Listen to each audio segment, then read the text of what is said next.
चलिए, आज का जो हम लोग का जो टॉपिक है वो टॉपिक है ऑप्टिकल इंस्ट्रूमेंट्स का सेकेंड पार्ट, टेलीस्कोप। इसके पहले simple microscope, compound microscope, compound microscope के दोनों condition, image form at infinity, image form eight least distance of distinct vision, ये सारा चीज मैं ऑलरेडी डिस्कस कर चुका हूं।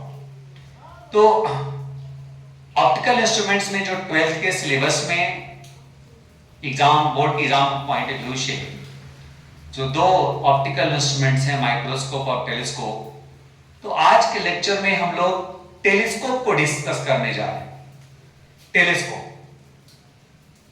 टेलीस्कोप को डिस्कस करने जा रहे हैं। ये जो टेलीस्कोप है, एक्चुअली दो तरह का टेलीस्कोप बनाया गया है।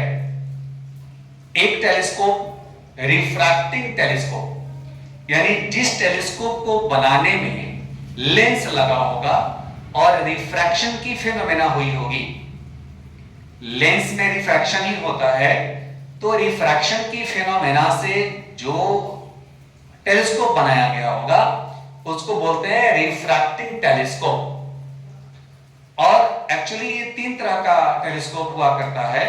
एक एस्ट्रोनॉमिकल टेलीस्कोप, टेरेस्ट्रियल टेलीस्कोप और गैलीलियन टेलीस्कोप। लेकिन आप लोगों के सिलेबस में, 12th क्लास के सिलेबस में एस्ट्रोनॉमिकल टेलीस्कोप के बारे में ही पढ़ना है। सारी डिटेल एस्ट्रोनॉमिकल टेलीस्कोप के बारे में है, तो हम लोग एस्ट्रोनॉमिकल टेलीस्कोप को डिस्कस करेंगे आज।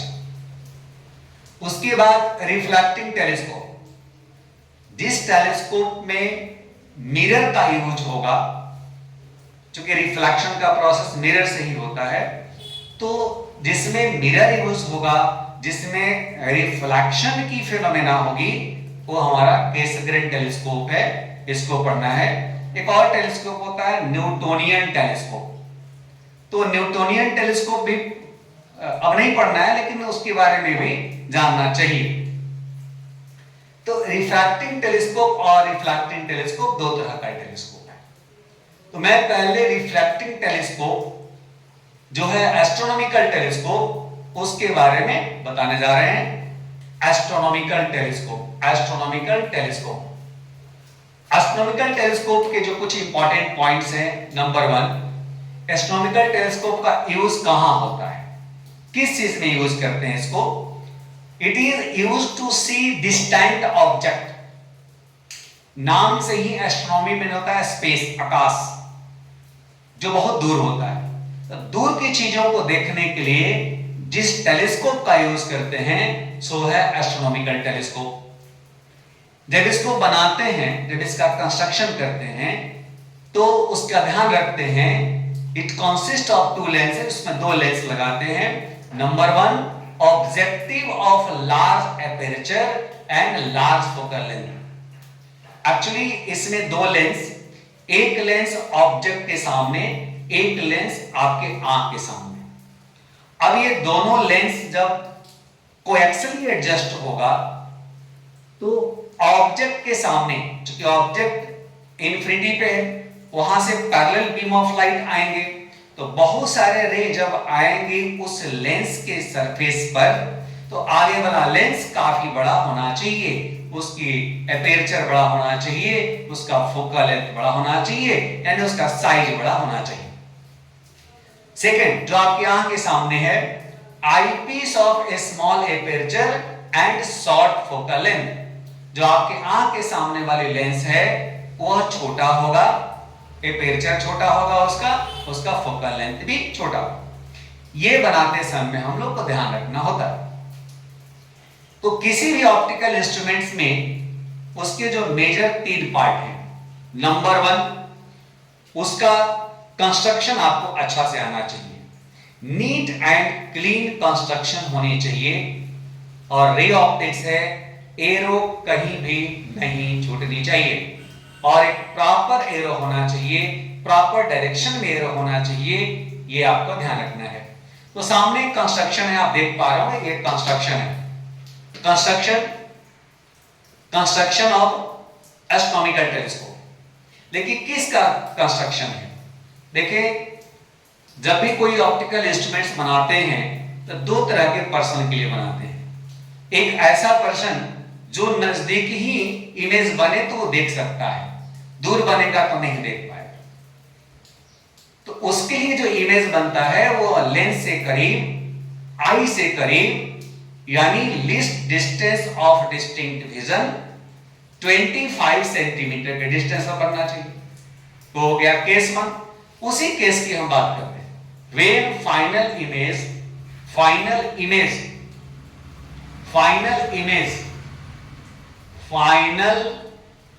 Image formed at least distance of distinct vision, final image नजदीक बनना चाहिए, यानी 25 सेंटीमीटर के डिस्टेंस पर बनना चाहिए। उसके लिए कंस्ट्रक्शन है। और फाइनल इमेज इन्फिनिटी पर हो, उसको हम इसके सेकंड वाले पार्ट में बताएंगे। तो कंस्ट्रक्शन देखें, जैसा कि यहां पर ये लिखा गया है उसी के अकॉर्डिंगली ये लिखा हुआ है LO ऑब्जेक्टिव लेंस। इसकी साइज बड़ा होगी और LE आई पीस या आई लेंस, इसका साइज छोटा है, जैसा कि ऑलरेडी मेंशन कर चुके हैं। आप देखेंगे इन्फिनिटी से रे आ रही है, ये इन्फिनिटी है ऑप्टिकल इंस्ट्रूमेंट्स में। ये लेंस जो है आप देख पा रहे होंगे, इस ऑप्टिकल इंस्ट्रूमेंट का यूज एंड टेलीस्कोप का यूज जब दूर की चीज को देखने के लिए कर रहे हैं, एस्ट्रोनॉमी की चीज को देखने के लिए कर रहे हैं, स्पेस की चीजों को देखने के लिए कर रहे हैं, तो रे जो होती है वो पैरेलल आती है। पैरेलल रे आई, रिफ्रैक्शन के बाद वो पास हुई इस लेंस से, और कम से कम दो रे तो चाहिए इंटरसेक्शन कराने के लिए कि इमेज बने। एक रे और आई और सेंटर ऑफ कर्वेचर से पास हुई। Refracted ray this and refracted ray that both are intersect at this point. At this point, image will be formed A dash and B dash. जहां पर इंटरसेक्शन हुआ है, चूंकि एक्चुअल इंटरसेक्शन हुआ है, तो इमेज का फॉर्मेशन रियल बना है, और रियल इमेज इन्वर्टेड है, तो ये उल्टा इमेज भी बना है। ये यहां तक हम कोई भी कंडीशन आगे पढ़ें इस एस्ट्रोनॉमिकल टेलीस्कोप में दो है, एक तो मैं बता रहा हूं, एक अगला भी कंडीशन पढ़ेंगे तो यहां तक दोनों में कंस्ट्रक्शन वगैरह सेम होगा। इसके आगे यदि हमको least distance of distinct vision पर बनाना है, तो जो A dash B dash image है वो आईपीस के फोकस के अंदर होनी चाहिए। जैसे फोकस के, यहां देखेंगे आप, यहां पर FE लिखा हुआ है, फोकस के अंदर ये ऑब्जेक्ट आ गया, जो तो उसमें एडजस्ट करने के लिए बना हुआ है। आप देखे होंगे टेलीस्कोप वगैरह यदि देखे होंगे, उसमें घुमाने के लिए, घुमाने को बोलते हैं रैक एंड पिनियन अरेंजमेंट, आगे पीछे एडजस्ट करते हैं। इस प्रोसेस में if image A dash B dash lie inside the focus of eyepiece, then final image formed by eyepiece at least distance of distinct vision, देख पा रहे होंगे इमेज बना। लेकिन ये डॉटेड लाइन में बनाया हूं, यानी वर्चुअल इमेज बना है और बड़ा बना है। लेकिन एक्चुअल जो ऑब्जेक्ट है उसके रेस्पेक्ट में ये उल्टा बना है, क्योंकि वो ऑब्जेक्ट ऊपर दिखाया है मैंने और इमेज नीचे बना है, तो इन्वर्टेड इमेज बना है ओरिजिनल ऑब्जेक्ट के रेस्पेक्ट में। ये हो गया। तो फर्स्ट पार्ट कंस्ट्रक्शन है, कंस्ट्रक्शन का अच्छे से आपको बना लेना चाहिए, कंस्ट्रक्शन पर हमेशा ध्यान देना चाहिए, कहीं एरो वगैरह गलत ना हो। सेकेंड पार्ट कंस्ट्रक्शन करने के बाद जो मैंने समझाया इस पूरी कंस्ट्रक्शन के बारे में, कैसे इमेज वगैरह बना होगा, उसको वर्किंग में आपको मेंशन करना होता है, वर्किंग में लिखना होता है। तो सेकेंड पार्ट है वर्किंग। सेकेंड पार्ट वर्किंग में जो मैंने समझाया वही लिखा है कि when an object at infinity in front of objective lens, then image formed by it is at focus f0। आपको ही पता होगा कि कन्वेक्स लेंस के सामने जब ऑब्जेक्ट इन्फिनिटी पे होती है, इमेज उसके फोकस में होता है। This image A dash B dash behaves as an object for eye lens. वो ऑब्जेक्ट आई लेंस के लिए ऑब्जेक्ट जैसा बिहेव करेगा। इफ द वर्चुअल ऑब्जेक्ट, जो इमेज किसी के लिए ऑब्जेक्ट का जैसा बिहेव करता है ना, उसको वर्चुअल ऑब्जेक्ट बोलते हैं। Virtual object A dash B dash lie inside the focus of eyepiece due to rack and pinion arrangement।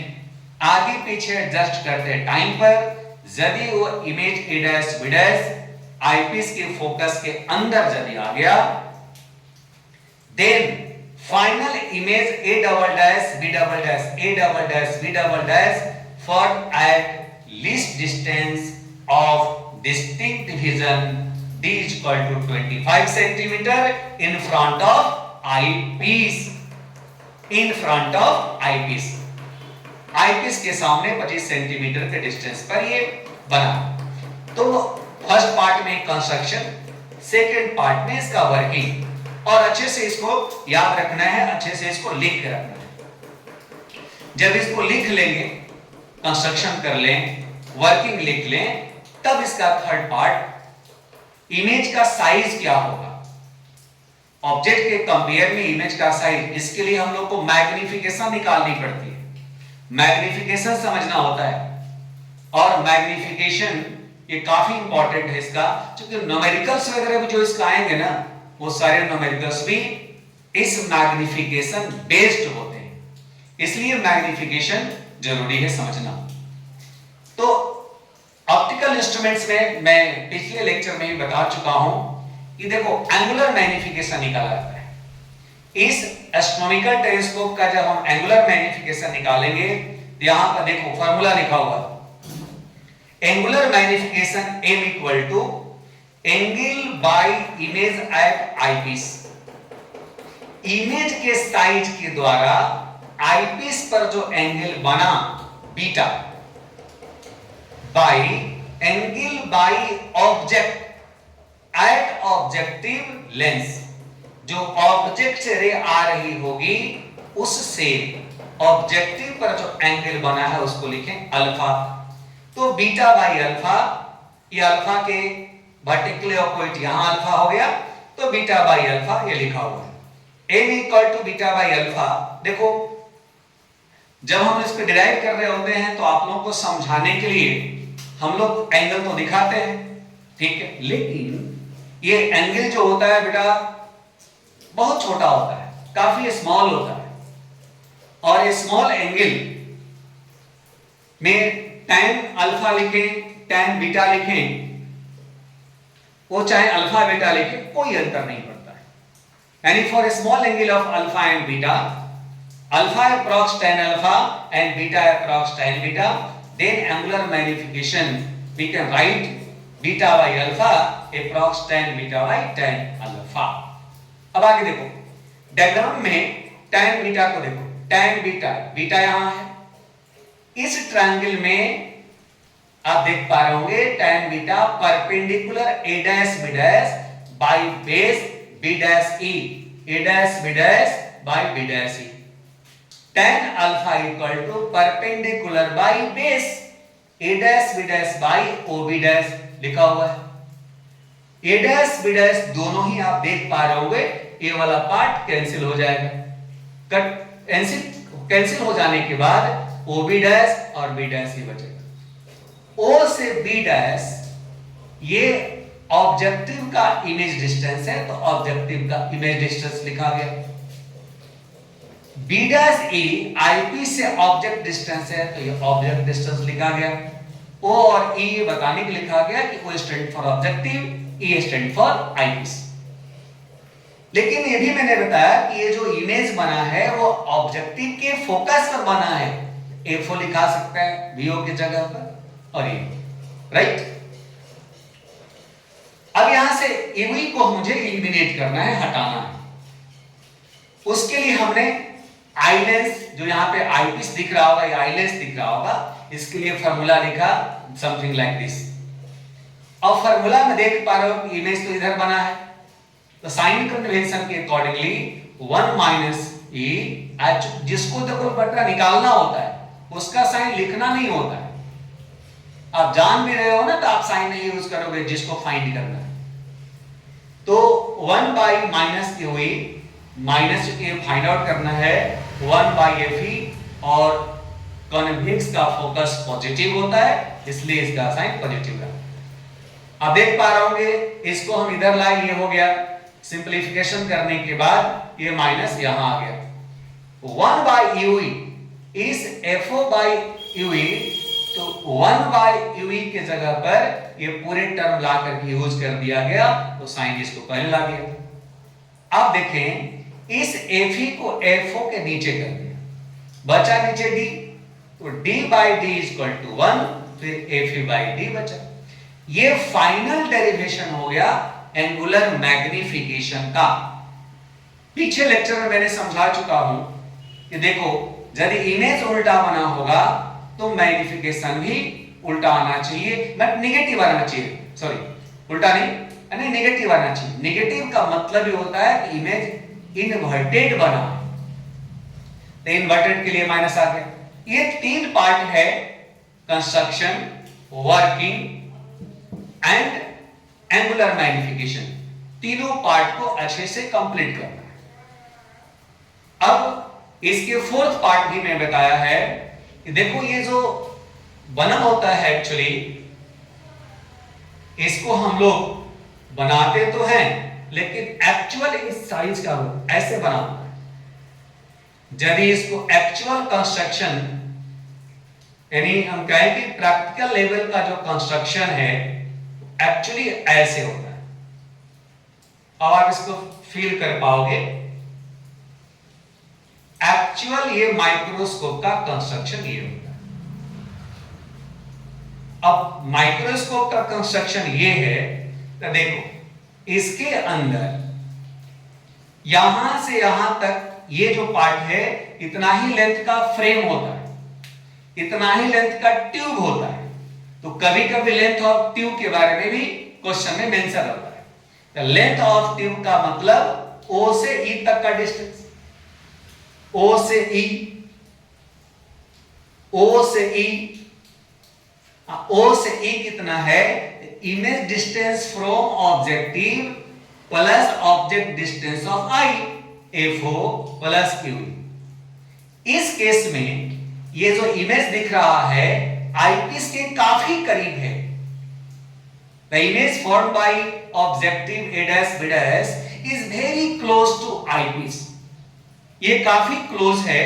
Close होने के कारण हम लोग यूई के वैल्यू को नेग्लेक्ट कर सकते हैं, जो मैं लिखा हूं the image A dash B dash is very close to eyepiece, very close to eyepiece, eyepiece, therefore UE is negligibly small।